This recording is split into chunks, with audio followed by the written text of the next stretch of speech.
سلام. توی ویدیوهای قبلی در مورد الگوریتم‌ها صحبت کرده بودیم و گفتیم که هر الگوریتمی یک نقطه آغاز و یک نقطه پایان داره که در واقع از ابتدا با یک مسئله حل نشده روبرو هستیم و می‌خوایم قدم به قدم راه‌های حل شدن اون مسئله رو و رسیدن به جواب نهاییمون رو مشخص کنیم که میتونن این راه‌ها تعدد داشته باشن، با هم دیگه متفاوت باشن به لحاظ پیچیدگی زمانی، به لحاظ نحوه پیاده‌سازی و به هر کدوم از این راه و روش‌های رسیدن به اون جوابمون یه الگوریتم میگیم. خب حالا بیایم ببینیم که الگوریتم‌ها رو به چه شکلی نشون میدن. یه مدل نوشتن الگوریتم‌ها به زبون حالا انگلیسی یا فارسیه، معمولا انگلیسی یا حالا شبه کد بهش میگن، که قدم به قدم راههای رسیدن به اون هدفمون رو مشخص میکنه. مثلا میگه در قدم اول فلان کار رو انجام بده، در قدم دوم کار دیگه، همینطور تا به هدفمون برسیم. حالا توی بعضی از این مراحل ممکنه که به هم دیگه ارجاع داده بشن. مثلا اینجا اگر توی مرحله 4 بیاد بگه یه کاریو بکن بعداً به خط 2 برگرد، ممکنه اینجا یک ساختار حلقه‌ای به وجود بیاد مثل همون چیزی که توی ویدیو قبلی هم دیده بودیم. و اما فلوچارت یک روش ترسیمی برای نشون دادن همون گام‌های الگوریتممونه که از فلوچارت جاهای دیگه‌ای هم استفاده میشه، اما یکی از کاربرداش اینجاست. مثلا از اشکال دایره‌ای یا بیضوی شکل برای حالت‌های شروع و پایانمون استفاده میشه و حالا این فلوچارت ساده‌ای که اینجا سمت چپ کشیدم یک الگوریتم خیلی ساده‌ایه که واقعا هیچ کاری نمیکنه، صرفا میگه از یه جایی شروع میکنیم و به نقطه پایانمون میرسیم. حالا هر کاری که میخوایم انجام بدیم رو به صورت یه سری اشکال هندسی این وسط ها میایم مشخص میکنیم و در واقع قدم به قدم کاری که میخوایم انجام بدیم رو اینجا شکلاش رو میکشیم. یه چند تا فلوچارت ساده میکشم از مثالهای واقعی توی زندگی روزمره، بعد میریم سراغ مثالهای یه مقدار سخت‌تر. خب به عنوان یه مثال ساده فرض کنید که یه یخچالی داریم و میدونیم داخلش سیب هست. میخوایم الگوریتمی برای برداشتن این سیب از یخچال ارائه بدیم. نحوه نوشتن این الگوریتم به صورت شبه کد یا همون قدم‌های انجام دادن این کار به صورت نوشتاری به این شکله که میگیم اول در یخچال رو باز کن، بعد سیب رو دستت بگیر، بعد در یخچال رو ببند. حالا اگر همین رو میخواستم با فلوچارت نشونش بدم، خب گفتم دو تا دایره یا در واقع دو تا حالت بیضی شکل واسه شروع و پایان داریم و قدم‌های بین شروع و پایان یا در واقع هر کاری که انجام میدیم رو با مستطیل نشون میدیم. حالا دیگه این 1 2 3 رو که نداره، 1 2 3 در واقع با همون فلش هامون مشخص میشن. با یه رنگ دیگه‌ای مستطیل ها رو میکشم و بین هر کدوم از این قدم‌ها فلش ها جهت انجام کارمون رو مشخص میکنه. پس ما هر دو روش نوشتن الگوریتمی که سیب رو از یخچالی که میدونیم داخلش سیب هست برداریم با هم دیگه دیدیم. خب بیاین حالت دیگه ای از همین مسئله رو در نظر بگیرید که واقعا نمیدونیم توی یخچالمون سیب وجود داره یا نه. در این صورت مرحله برداشتن سیب از یخچال یک مرحله اضافیه و بی‌معنیه در واقع، چون داخل یخچالمون واقعا سیب وجود نداره. پس میام یه نحوه دیگه این رو بازسازی میکنم. اگر خاطرتون باشه توی الگوریتم ها اومدیم با دستور if و else آشنا شدیم و دیدیم که if در واقع یک شرطی داره که اگر اون شرط برقرار بود یک سری کارهایی رو انجام میده و else یا در واقع در غیر این صورت اگر شرط ifمون برقرار نبود یه سری کارهای دیگه ای اجرا میشه. خب اینجا توی فلوچارت ما if و else رو با شکل لوزی نشونش میدیم. توی شکل لوزیمون شرطمون رو می‌نویسیم و دو شاخه میشه، یکی شاخه درست بودنش و یکی شاخه غلط بودنش که هر کدومش ما رو به سمتی که ادامه الگوریتم هست هدایت میکنه. میام همین رو به این فلوچارتی که سمت راست داشتم اضافه میکنم. پس بعد از اینکه در یخچال رو باز کردم به جای اینکه بگم سیب رو از یخچال بردار، اول یک لوزی یا در واقع شرط اضافه میکنم و دقیقاً قدم بعدی باز کردن در یخچاله. اینجا چک میکنم که سیب وجود داره. اگر سیب داریم یه کاری انجام بده، در غیر این صورت یه کار دیگه ایو. که خب اگر سیب داشتیم دقیقا مرحله بعدیمون همین برداشتن سیبه.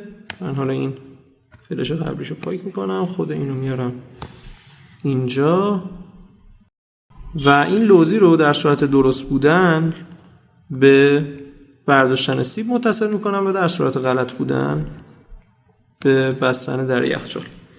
فقط این تیک و ضرب درایی که من اینجا میزنم یا در واقع حالا بله خیر میتونید بالاش بنویسید، ترو فالس میتونید بنویسید، درست بودن یا غلط بودنش رو در واقع روی همین فلش‌ها باید مشخص بکنید. حواستون باشه حتما که لوزی بدون این چیزایی که بالای فلش‌ها نوشته میشه معنی خاصی نداره. پس الان اگر قدم‌های الگوریتممون یا فلوچارتمون رو یک بار چک بکنیم، مثلا فرض کنید که داخل یخچالمون سیب وجود داشته باشه. به ترتیب از اینجا شروع می‌کنیم، استارت، در یخچال رو باز می‌کنیم، شرط رو چک می‌کنیم، اگر سیب داشتیم سیب ور می‌داریم و بعدش در یخچال رو می‌بندیم. ببینید من دقیقاً دارم جهت فلش‌ها رو طی می‌کنم و بعدش الگوریتممون تموم میشه. حالا فرض کنید که داخل یخچالمون سیب نداشتیم، چه اتفاقی میافتاد؟ میومدیم به مرحله 3 میرسیدیم، چک میکردیم که سیب داریم یا نه و طبیعتاً چون داخل یخچالمون سیب نبود بعدش میرفتیم سراغ مرحله 4. خب بیام یک مسئله دیگه رو در نظر بگیریم. فرض کنید که می‌خوایم بریم بیرون، اگر هوا بارونی باشه می‌خوایم با خودمون چتر ببریم، در غیر این صورت نیازی به برداشتن چتر نیست و برای پیدا کردن چتر هم می‌خوایم انقدر بگردیم تا بالاخره چتر پیدا کنیم. خب در قدم اول طبیعتاً شروع داریم. در قدم بعدی باید چک بکنیم که هوا بارونیه یا خیر، پس یک شرط داریم. اگر پاسخ به این سوال که هوا بارونیه بله بود یه اتفاقی میفته و اگر خیر بود یه اتفاق دیگه ای. طبیعتا اگر هوا بارونی بود باید دنبال چتر بگردیم که خب این یه دستوری که باید اجرا بشه. من داخل مستطیل می نویسم. بعد از گشتن دنبال چتر، اگر چتر رو پیدا کردیم که هیچی، میتونیم بعدش بیرون بریم، ولی اگر پیدا نکردیم میخوایم دوباره گشتنمون رو ادامه بدیم. میتونم اینو دوباره بیام با یک لوزی نشون بدم، ببینم اگر چتر پیدا شده دیگه نیازی به جستجو ندارم و میتونم بیرون برم که خب اول چتر رو برمیدارم و بعدش بیرون میرم. پس این در صورتی بود که چتر رو پیدا کرده باشم. اما اگه چتر رو پیدا نکردم چی؟ گفتم میخوام این کار رو هی ادامه بدم، پس دوباره به همون وضعیت پیدا کردن چتر برمیگردم. اگه دقت بکنید یه ساختار حلقه اینجا به وجود اومد که هی تکرار میشه، یعنی تا جایی که چتر پیدا نشده هی داریم اینجا میچرخیم و دنبال چتر میگردیم تا موقعی که پیدا بشه و بالاخره از این شرط خارج بشیم و بیایم بیرون.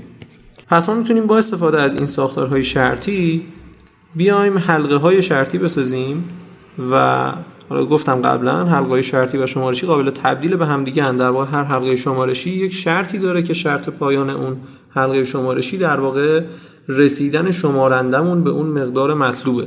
پس با همین لوزی ها ما میتونیم هر حلقه‌ای که خواستیم رو توی فلوچارت ها به همین شکل نشون بدیم. حالا ممکنه چند تا کار هی پشت سر هم اتفاق بیفته دوباره شرط چک بشه، یا ممکنه مثل همین مثالی که من اینجا زدم هی یه اتفاقی بخواد پشت سر هم تکرار بشه. بالاخره ساختارش به همین شکلی که اینجا میبینید.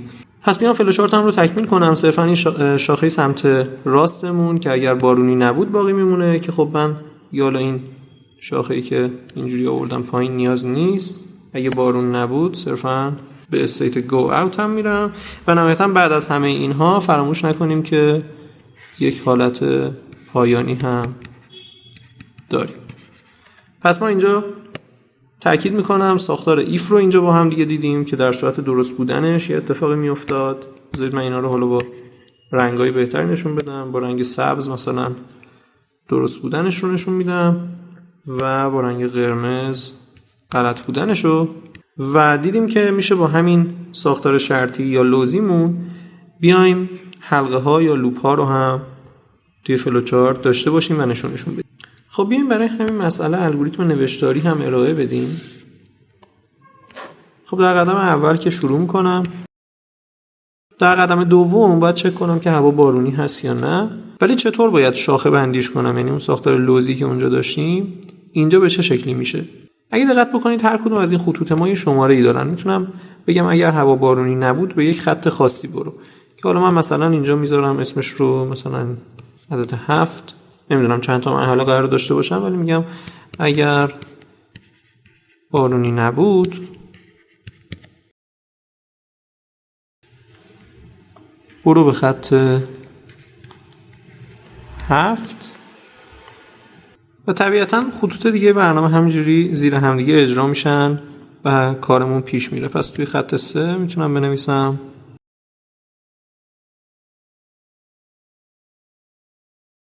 در واقع دنبال چتر بگرده و اگر پیداش نکرد دوباره باید به خط 3 برگرده. پس توی خط 4 می نویسم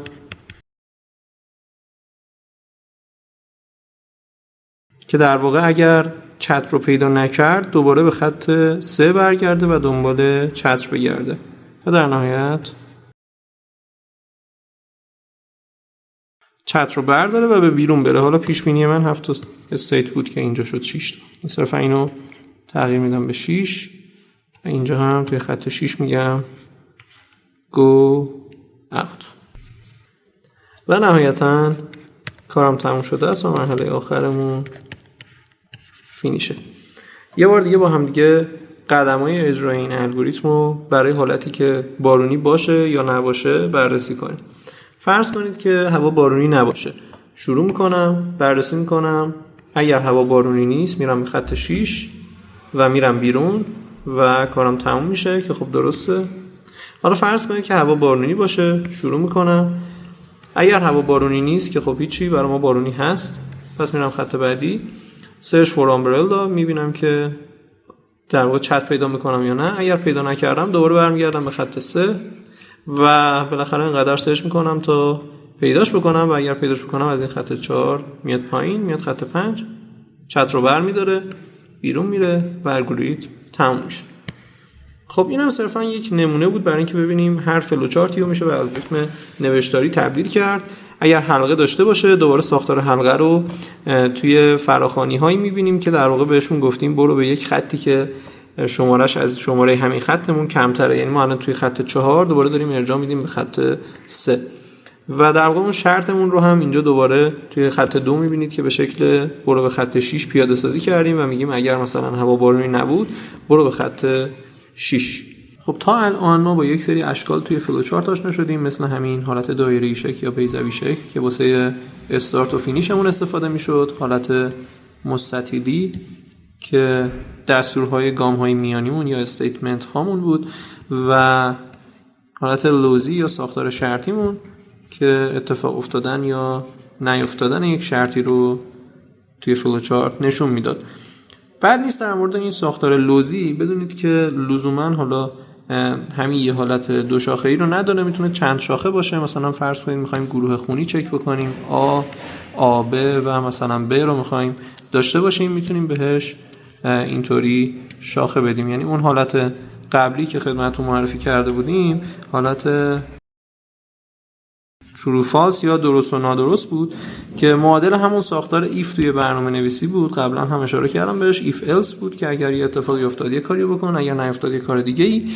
و این حالت سمت راستی که اینجا براتون کشیدم مثلا گروه خونی رو داره چک میکنه، حالتهای آ ب و آ ب رو داره. این معادل دستور یا توکن سویچ توی اکثر زبان‌های برنامه‌نویسیه که در واقع چند حالتیه و صرفاً اتفاق افتادن یا نیفتادن نیست و میتونه برابر بودن یک مقداری که اینجا داریم با هر کدوم از مقادیر آ بی یا آ بی رو بررسی کنه و به همون شاخه‌های مختلف داره. این شاخه‌ها میتونن بیشتر هم باشن دیگه، از جاهای مختلف میتونید فلش رو رسم کنید و روش مقادیر خودش رو بنویسید، مقادیر اون شاخه رو بنویسید.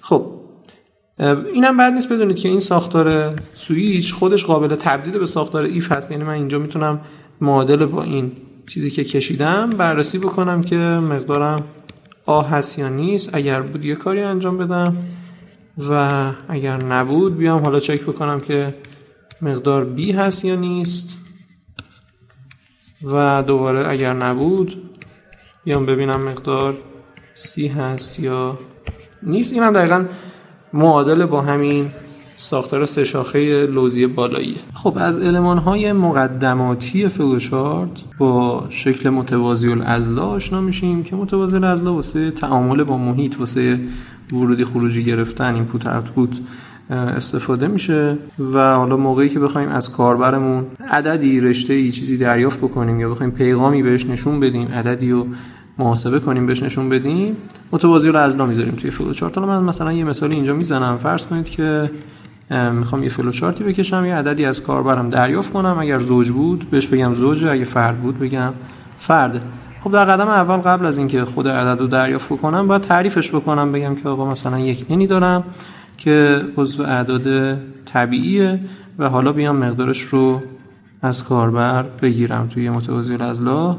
میتونید فارسی بنویسید، میتونید به همین شکلی که من می‌نویسم بگید مثلا اینپوتمون n هست. توی قدم بعدی باید ببینم این عدد زوجه یا فرد، که زوج بودن یا فرد بودن اگه خاطرتون باشه توی اون ویدیوهای مود و دیو معرفی کرده بودیم که با n مود 2 یعنی باقی مونده به 2 میشه فهمید که یک عدد زوج هست یا نیست. یعنی در واقع ببینیم n مود 2 صفر شده یا نشده، این شرطمونه دیگه. حالا این شرط رو ما توی کامپیوتر با علامت مساوی نشون میدیم معمولاً توی اکثر زبان‌های برنامه‌نویسی. حالا مثلا ایز هم هست، میشه از ایز هم بعضی جاها استفاده کرد. مساوی هم کاربرد داره که این در واقع چک کردن برابری دو مقداریه که سمت راست و چپ این علامت هستن که یکیش n مود 2 و یکیش صفره. یعنی برابری n مود 2 با صفر رو به این شکل مقایسه میکنیم. حالا از این به بعد اگر از این علامت استفاده کردیم بدونید که منظورمون شرط یا مقایسه برابریه.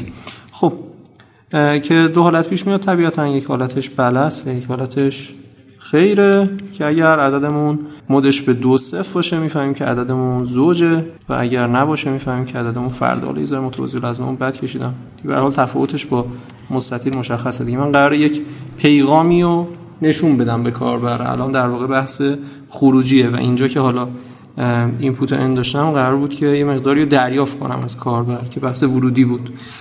پس من اینجا یه اوتپوت دارم در صورتی که در واقع n مود 2 برابر با صفر شده بود، عددم زوجه و در غیر این صورت فرده. که حالا پیغام ها رو معمولا توی کوتیشن میذارن، شما میتونید همین کار رو بکنید. البته توی فلوچارت اهمیت زیادی نداره این قضیه و هر دو اینها نهایتا باید به استیت پایانی برن و فلوچارت ما به این شکل تموم میشه.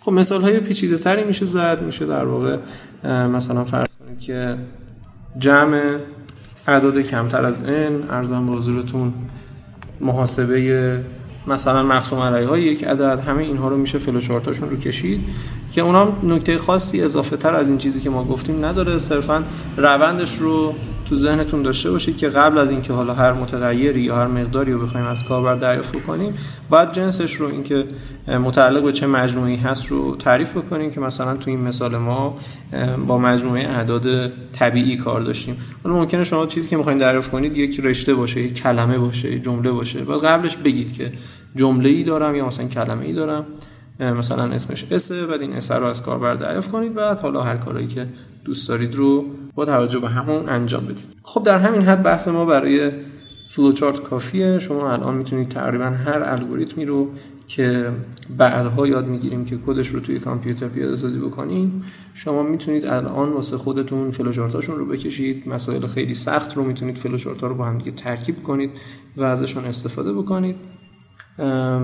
یه تمرین خیلی خوب میتونه این باشه که بیاین از فلوچارتایی که قبلا کشیدین دوباره توی یک فلوچارت دیگه استفاده کنیم. مثلا اینجا کل این flowchart'i که دارم تشخیص زوج بودن یا فرد بودن این عدده. حالا من میتونم از این استفاده کنم و تمام اعداد کوچکتر از 100 مثلا مضرب 2 رو پیدا کنم. این در واقع همه عددهای زوج کمتر از 100 رو پیدا کنم که این در واقع تو دل خودش این برنامه‌ای که ما می‌خوایم بنویسیم یا این الگوریتمی که ما می‌خوایم بنویسیم همین فلوچارت مقابلمون رو داره و ما باید حالا یه جوری از این استفاده بکنیم. تمرین خوبیه، حالا هم برای اینکه حلقه ها رو یاد بگیرید، هم برای اینکه فلوچارت بهتر جا بیفته. خسته نباشین تا یه ویدیوی دیگه. خداحافظ.